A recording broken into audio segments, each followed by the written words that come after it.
Object को, हाँ, हम इलेक्ट्रिक फील्ड में रख दें, ये बात हम पढ़ेंगे, ठीक है। हम लोग इसको बोलते हैं इलेक्ट्रिक फील्ड।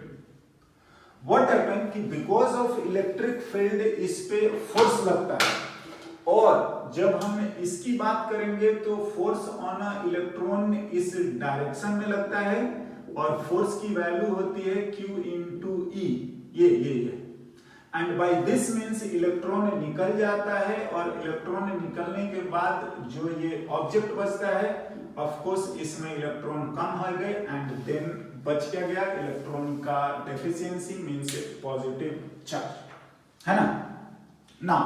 सिंपल वे में अगर अभी बात करी जाए, ठीक है, तो हमने मेथड ऑफ चार्जिंग पढ़े 5-6 तरीके के, और इन्हीं तरीके से हम किसी ऑब्जेक्ट को चार्ज कर सकते हैं, चाहे वो पॉजिटिव की बात हो चाहे वो नेगेटिव की बात है, जिसमें से 2-3 जो है वेरी फेमसली यूज भी करते हैं, हमारे डे टू डे लाइफ में भी दिखता है, बट ये जो कुछ हैं ये काफी रेयर इवेंट होते हैं, या हम जनरली इस चीज को नहीं ऑब्जर्व कर पाते हैं, या हम करते भी नहीं है इस तरीके से चार्जिंग, है ना।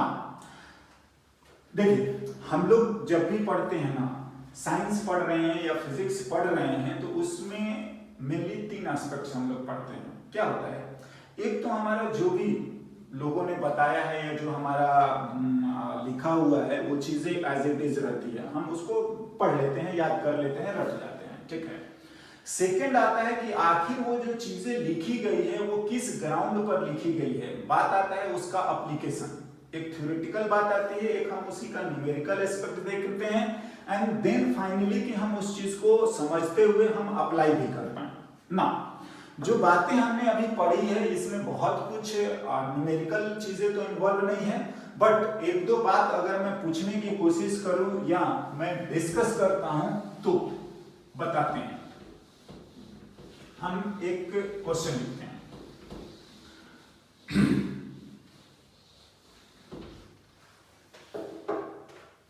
है ना, एग्जाम्पल के तौर पर एक चीज लिखते हैं, ठीक है। There are 2 identical ball, हाँ, A and B, shows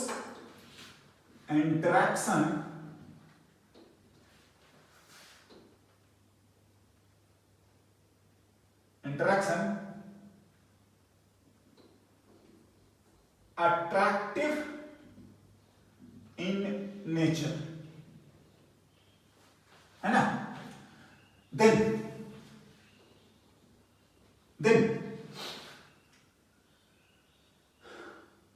find the nature of charges on ball A and B। now अगर हम डिस्कशन की बात करें, देखिए हमसे बोला ये जा रहा है कि ए है, बी है, दोनों आइडेंटिकल हैं, ठीक है, और इनका फोर्स ऑफ इंटरैक्शन जो है वो बता रहा है कि ये अट्रैक्टिव है, ठीक है ना। अगर हम लोग बात करें तो ऐसा बोला जाता है कि अगर पहला पॉसिबिलिटी अगर ये पॉजिटिव रहा और अगर ये न्यूट्रल रहा तो भी अट्रैक्ट करता है बाय इंडक्शन, है ना। दूसरा, अगर हम इसको पॉजिटिव लें इसको नेगेटिव लें तो भी हमारा आता है, हाँ, opposite charges attract each other. हाँ, अगर हम थर्ड पॉसिबिलिटी लें तो अगर ये नेगेटिव होगा तो अगेन ये 0 और ये पॉजिटिव हो सकता है। सिमिलरली हम यहां पर भी लिखें कि अगर ये पॉजिटिव हुआ तो ये आपका 0 भी हो सकता है और नेगेटिव भी हो सकता है। मतलब इतनी सारी पॉसिबिलिटी यहां भी है और इतनी सारी पॉसिबिलिटी यहां भी है, समझ रहे हैं। अट्रैक्टिव होने के लिए इंडक्शन के थ्रू भी होता है या ऑपोजिट इन नेचर हो तो भी होता है, अट्रैक्ट करता है ना। अगर आप बात करिएगा तो बी पर इतने वैरायटी के चार्ज हो सकते हैं, दूसरा ए पर भी इतने वैरायटी के चार्ज हो सकते हैं। बात ऐसा आता है ना कि अगर हम इस वर्ड पे जाएं अट्रैक्टिव, तो इवन अट्रैक्टिव के बेसिस पर हम ये भी नहीं बता पाएंगे क्या कि ए और बी दोनों पर चार्ज है या नहीं भी है। अगर बी पर चार्ज नहीं है तो भी अट्रैक्टिव है, समझ रहे हैं। अगर ए पर भी चार्ज जीरो हो जाए तो भी अट्रैक्टिव है, ठीक है। तो अट्रैक्शन से हम कुछ बता ही नहीं पाते हैं, मतलब अट्रैक्शन जो है हमारे किसी कंक्लूजन पर नहीं पहुंचता है ना। एंड इसी तरीके से हम लोग एक लाइन लिखते हैं क्या,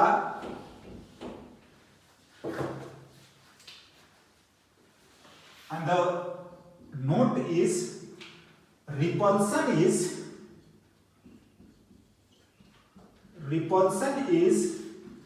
sure test for electrification। Attraction से हम कुछ नहीं बता पाएंगे, बट अगर दो ऑब्जेक्ट रिपेल कर रहे हैं तो ये हम जरूर बोल सकते हैं कि आपका जो आएगा वो दोनों चार्ज होंगे। अगर ये नेगेटिव होगा तो ये नेगेटिव होगा, तभी ये रिपल्सिव होगा, है ना। अगर ये पॉजिटिव होगा, अगर ये पॉजिटिव होगा, तभी ये रिपल्सिव होगा, राइट। सो आपका रिपल्सन है, जब दोनों एक दूसरे को रिपेल करता है तभी इस बात का क्या बोलते हैं, श्योरिटी होती है कि वो दोनों जो हैं वो चार्ज है। इस तरीके से लिखते हैं कि repulsion is sure test for electrification, right. Now हम एक दो क्वेश्चन और डिस्कस करके देखते हैं।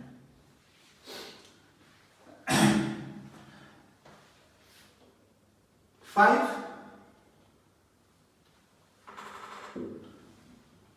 identical ball A, B, C, D and E shows interaction as follows।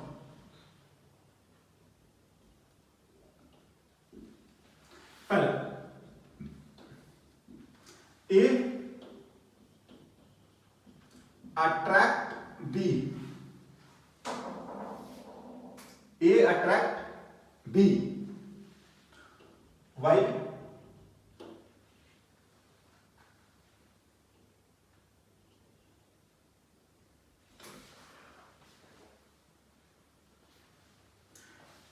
A attract B while repel C, है ना। दूसरा D attract B while no interaction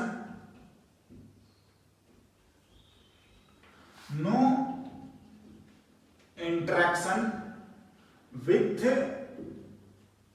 E, right।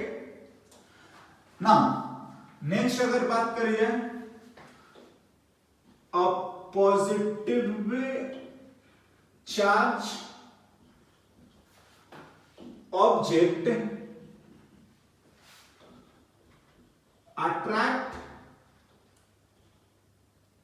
attract B as well as E, है ना। Now on the basis of these three interaction हमें ये बताना है कि find the nature of charges on ball A, B, C, D and E।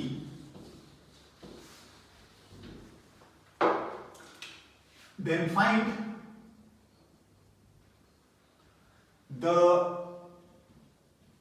nature of charges on ball A, B, C, D and E। Now बात आता है हमारा discussion का। देखिए, अगर आप बात करोगे कि आखिर हम लोग कैसे लिखें कि किस पर किस नेचर का चार्ज है, A, B, C, D and E, है ना, कैसे बताया जाएगा कि किस पर क्या है।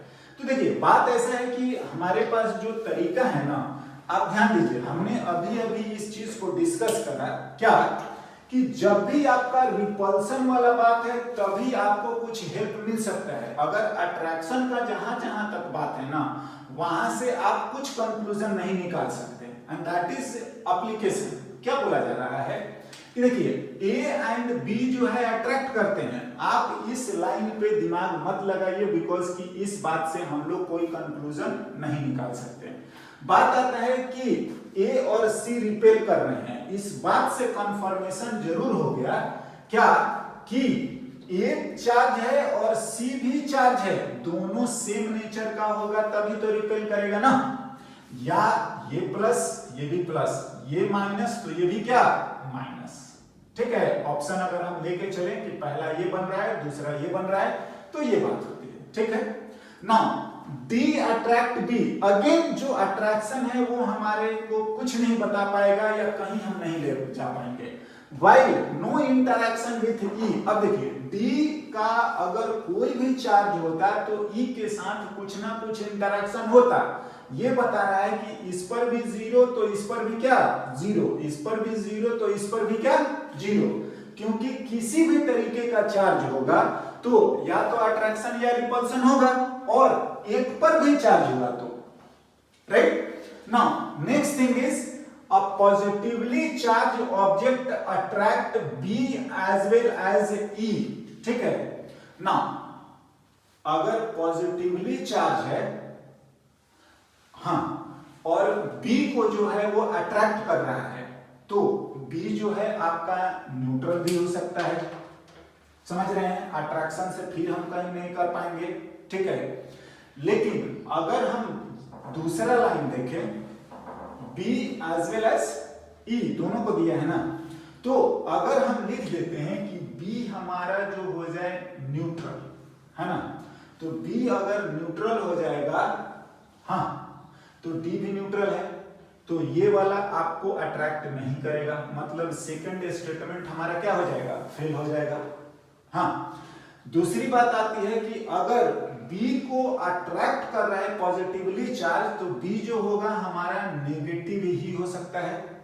हाँ, ठीक है, तो आपका जो आएगा और E न्यूट्रल होते हुए भी ये काम कर सकता है, मतलब हमें ये चीज ही आ रहा है, ये वाला नहीं होगा। हाँ, मीन्स हमारा जो फाइनल आंसर आ रहा है वो ये प्लस। ठीक है, ए पर पॉजिटिव, बी पर नेगेटिव, सी पर पॉजिटिव, जीरो एंड जीरो। आप स्टेटमेंट को वेरीफाई कर सकते हैं। कैसे? ए एंड बी अट्रैक्शन सही है, रिपेल्सन सही है, पहला स्टेटमेंट क्लियर हो गया। बात आता है डी अट्रैक्ट बी। डी और बी ऑफ कोर्स एक चार्ज है और एक न्यूट्रल है, अट्रैक्ट कर सकता है, ऑफ कोर्स कर लेगा। And no interaction, zero zero है, कोई इंटरेक्शन नहीं होगा। लास्ट स्टेटमेंट, जो ए एक पॉजिटिवली चार्ज ऑब्जेक्ट है वो बी को अट्रैक्ट करेगा, बिल्कुल करेगा, बिकॉज ये नेगेटिवली चार्ज है ना। एंड ई को भी अट्रैक्ट करेगा थ्रू इंडक्शन। हाँ, तो दैट्स व्हाई ये हमारा ऑप्शन जो बन रहा है वो करेक्ट है। Positive negative positive and in दोनों पे कोई चार्ज नहीं है। Now this portion is theoretical aspects of charge electrostatic। next हम लोग फर्दर स्टार्ट करेंगे and next topic is Coulomb's law, right. Coulomb's law को हम लोग अगला टॉपिक स्टार्ट करना है and basically this portion is mathematical analysis of this chapter.